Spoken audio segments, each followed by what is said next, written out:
काव्य शोभाकरान धर्मान अलंकारान प्रचक्षते, अर्थात वह कारक जो काव्य की शोभा बढ़ाते हैं अलंकार कहलाते हैं।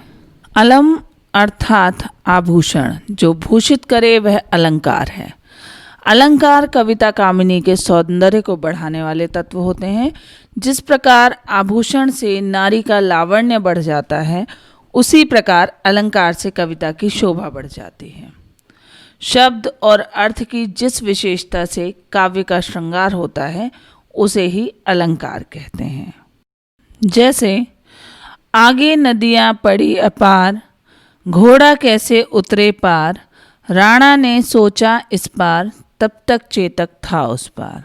ये कुछ उदाहरण हैं अलंकार के, जिनमें काव्य की शोभा अलंकारों के द्वारा बढ़ गई है।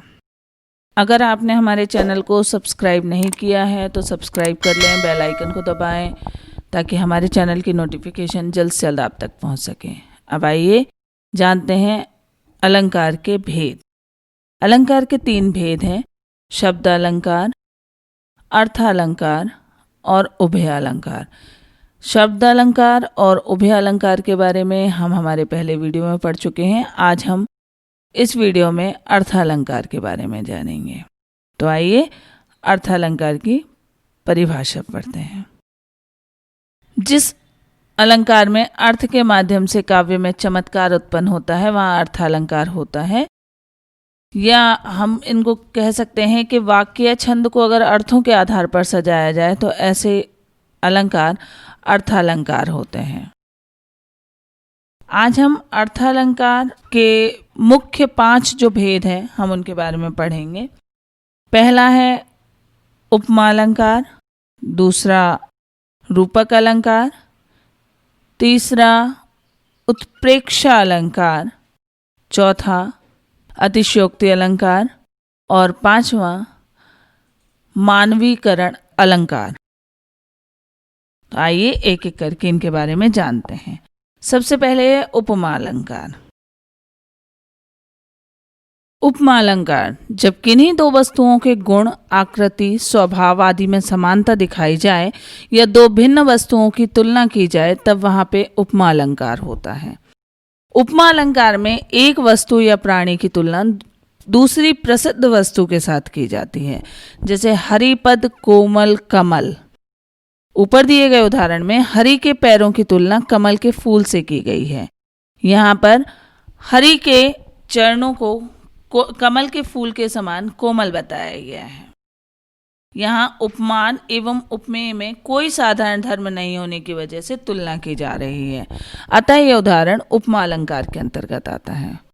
उपमा अलंकार के 4 अंग होते हैं: उपमेय, उपमान, साधारण धर्म और वाचक शब्द। उदाहरण है सागर सा गंभीर हृदय हो, गिरि सा ऊंचा हो जिसका मन। इस वाक्य में उपमेय हम अगर उपमेय को समझें तो जिस वस्तु या व्यक्ति के बारे में बात की जा रही है या जो वर्णन का विषय है वो उपमेय कहलाता है। तो ऊपर दिए गए वाक्य में हृदय एवं मन उपमेय है। उपमान वाक्य या काव्य में उपमेय की जिस प्रसिद्ध वस्तु से तुलना की जा रही होती है वह उपमान कहलाता है। तो ऊपर दिए गए वाक्य में सागर और गिरि उपमान है क्योंकि ये बहुत प्रसिद्ध वस्तुएं हैं, सागर और गिरि यानी पर्वत।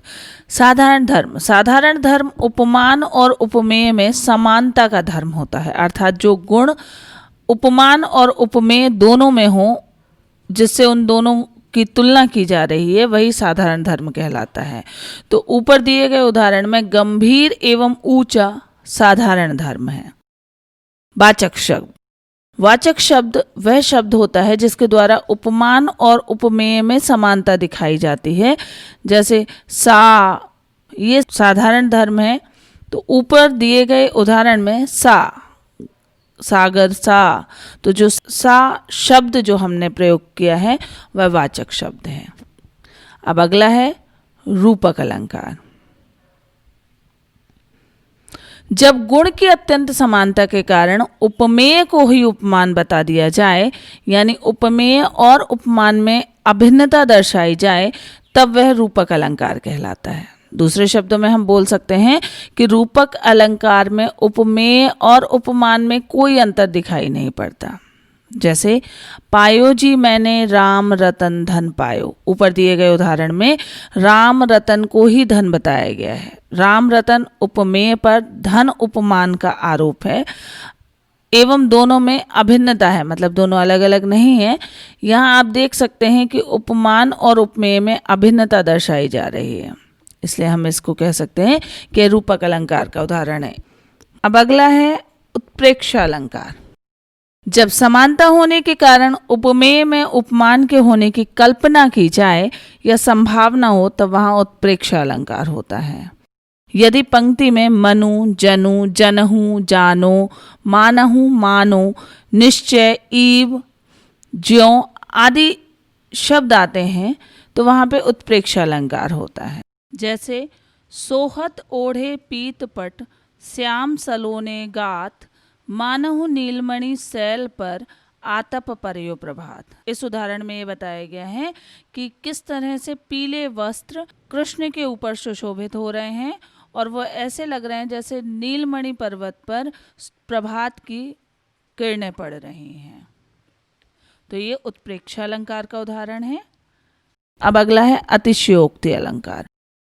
जब किसी वस्तु, व्यक्ति आदि का वर्णन बहुत बढ़ा चढ़ाकर किया जाए तब वहां अतिशयोक्ति अलंकार होता है। इस अलंकार में नामुमकिन तथ्य बोले जाते हैं, मतलब जो पॉसिबल नहीं है वो भी बातें बोली जाती हैं। जैसे आगे नदियाँ पड़ी अपार, घोड़ा कैसे उतरे पार, राणा ने सोचा इस पार, तब तक चेतक था उस पार। ऊपर दिए गई पंक्ति में बताया गया है कि महाराणा प्रताप के सोचने की क्रिया खत्म होने से पहले ही चेतक ने नदियां पार कर दी। तो यहाँ पे महाराणा प्रताप के जो घोड़ा है चेतक, उसकी अतिशयोक्ति की गई है और उसे बहुत बढ़ा चढ़ा कर बोला गया है। इसी तरह से दूसरा उदाहरण है इसका, हनुमान की पूंछ में लगन न पाई आग, लंका सगरी जल गई, गई निशाचर भाग। इसमें भी हनुमान जी की शक्तियों को बहुत बढ़ा चढ़ाकर बताया गया है। तो ये सभी उदाहरण अतिशयोक्ति अलंकार के हैं। अब है मानवीकरण अलंकार। जब प्राकृतिक वस्तुओं जैसे पेड़ पौधे, बादल आदि में मानवीय भावनाओं का वर्णन हो या निर्जीव चीजों में सजीव होना दर्शाया जाए तब वहां मानवीकरण अलंकार होता है। जैसे फूल हंसे कलियां मुस्काए, हंसने और मुस्कुराने का गुण मानव का होता है, लेकिन यहाँ पर यह बताया गया कि फूल और कलियां हंस और मुस्कुरा रही हैं। यह उदाहरण मानवीकरण अलंकार के अंतर्गत आएंगे। ये असलियत में संभव नहीं है और हम ये जानते हैं कि जब सजीव भावनाओं का वर्णन चीज़ों में किया जाता है तब यह मानवीकरण अलंकार होता है। तो हमारे साथ बने रहिए इसी तरह, और अगर अभी भी आपने हमारे चैनल को सब्सक्राइब नहीं किया है तो सब्सक्राइब कर लें। धन्यवाद।